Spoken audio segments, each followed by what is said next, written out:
a very, very hopeful moment that you guys had to experience for 4 years when I wore the Trump hat for 4 years. I want to explain to you that Democrats ain't getting shit for blacks.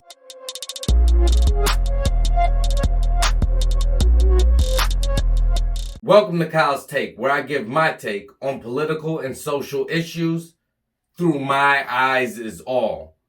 Today's video comes from Kanye West, and I'm sure everyone has already heard about the viral interview or speech that he was given for his bid to the 2020 presidential campaign. This speech was all over the place. I'm personally a big Kanye West fan. I've been to his concerts. I've supported him by buying apparel. I've been a huge West fan since College Dropout dropped, and I've stuck with him ever since. I like how he just speaks his mind. He speaks freely. He doesn't care about what people think. That I can admire, especially in a place and time when Hollywood, all these people are afraid of saying things because someone might be offended, or they might lose money, or they might lose more opportunities. He doesn't really care. So every time there's a Kanye West event or something goes viral, I have to tune in and check out what's going on, because I know it's going to be one to remember. And I'm not sure where everyone aligns when it comes to his speeches. There's people that can't wait for him to speak, and then there's people that can't wait for him to be finished speaking, because you know that he can go off on these rants, they get derailed, and you end up with things like we've seen him do in the past. Today's video might be a little longer than usual. This was an over an hour long speech, and there were a lot of good talking points. There were a lot of things I wanted to share, so it's going to go for a while. Just please hang in, and I'll give you my take on it after. The most racist thing that's ever been said out loud is the idea that if Kanye West runs for president, I'm gonna split the black votes. The National Basketball Association is not owned by any blacks. Universal Music is not owned by any blacks. Any celebrity that you see talking is not the real power. Because the real power that I am putting my mind on the life today to speak about, you don't see them. That has to change today, or I walk away. We are all God's people. There's no left, right, red, blue. That's why my hair is purple today. The freedom comes from you not loading up pornography. The freedom comes from you not taking the Percocet. The freedom comes from you not downing your brother and your sister. The freedom comes from you putting that gun down and not shooting people at the gas station. It has nothing to do with this election. It only has to do with God and God's people. He set pause for us. Now we have a moment to breathe. It has nothing to do with black, white, rich, poor, red, blue, Native American, pilgrim. It has to deal with being truthful to what God has. My girlfriend called me and I just thought to myself, please don't tell me I gave Kim Kardashian names. That's going to be the worst thing. And she said, I'm pregnant. I said, yes. I said, no. God said, if you with my vision, I'm going to with yours. And I called my wife, and she said, we're going to have this baby. I said, we're going to have this child. So even if my wife were to divorce me after this speech, she brought North into the world, even when I didn't want to. She stood up and she protected that child. You know who else protected the child? Who do you think might have protected the child? My mom saved my life. There would have been no Kanye West because my dad was too busy.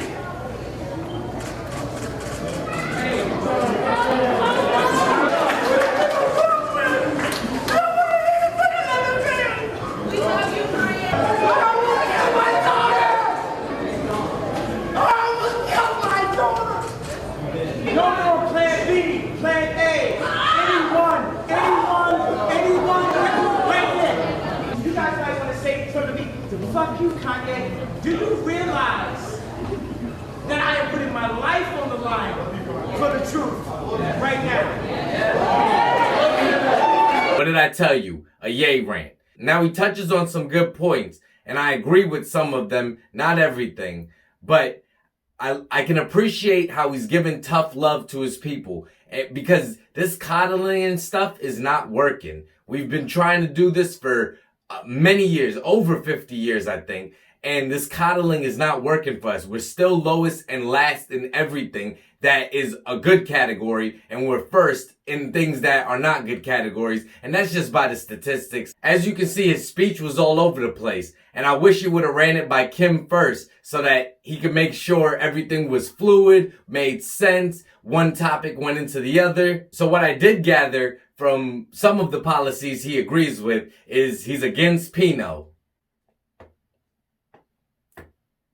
The prescription drugs, I'm against that too. But Big Pharma's not gonna allow their money and their paper trail to be messed with. If you check it out, a lot of these school shooters, along with a lot of things that they have in common, which is like their personalities and characteristics, a lot of them were taking these prescription drugs, these anxiety pills, downers, mood stabilizers, all of those. And the side effects from them are so bad, I believe a lot of them were driven to do what they did as a result of the side effects of these prescription drugs. As far as the inner cities go, we know we need it addressed, diagnosed, and treated.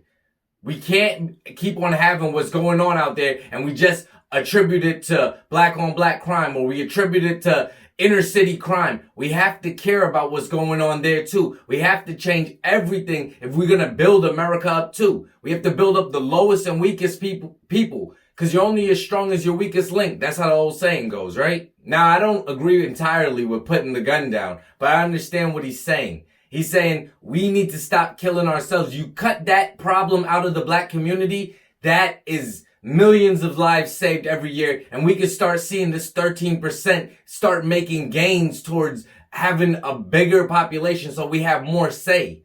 But it can't be done when we're going through the inner cities. Children are being killed that have nothing to do with what's going on.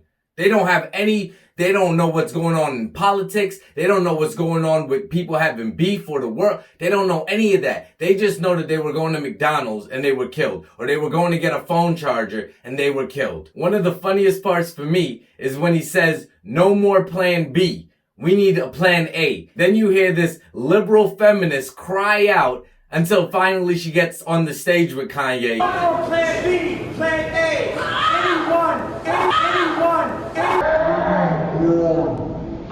To me, it's almost as if she wants no accountability. Personally, her body, her choice is one of the dumbest sayings ever created. Because if the whole thing is to get married and become a family as one and bond together as one, why would you say her body, her choice? That is part of the problem right now in America, why the family unit is destroyed. We don't care about that anymore. And that has something to do with it. Because you have women telling people, oh, it's my body, my choice. What if it's her husband? What if he wants to have a child? Oh, no, it's her body. It's her choice. He has no say. Whether she chooses to have it in 9 months or get rid of it up to 9 months is completely up to her.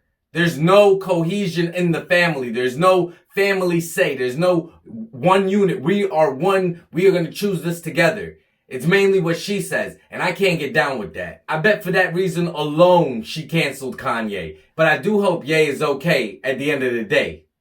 Bars. I will pray for Ye, because following the speech, he released some tweets, and it's some disturbing things, and he's probably going through some stuff that I don't know, so I can't speak too much on, but I will say hashtag pray for Ye. And my last question before I go, who is Kanye? Because I thought Kanye was like an alter ego of Kanye, like Yeezus or something, but I don't watch Keeping Up with the Kardashians or nothing like that. I don't know if anyone out there has the answer to that. Let me know below. But you let me know. Am I right, wrong, in the middle? Do you agree, disagree? Do you think this rant was all over the place, didn't have much structure, and Kanye does what Kanye does best and go on a Ye rant, and is what he showed what you are looking for in a president? Do you agree with the message he conveyed? And do you think this is a legit presidential bid for the 2020 election? Or do you think because of deadlines, his time to run has already passed for this election and he may be testing the waters for the future? And also, would you like Jay-Z as the vice president as Kanye stated? Let me know your takes in the comments below, and as always, be safe. Well, Harriet Tubman never actually freed the slaves. She just had the slaves go work for other white people.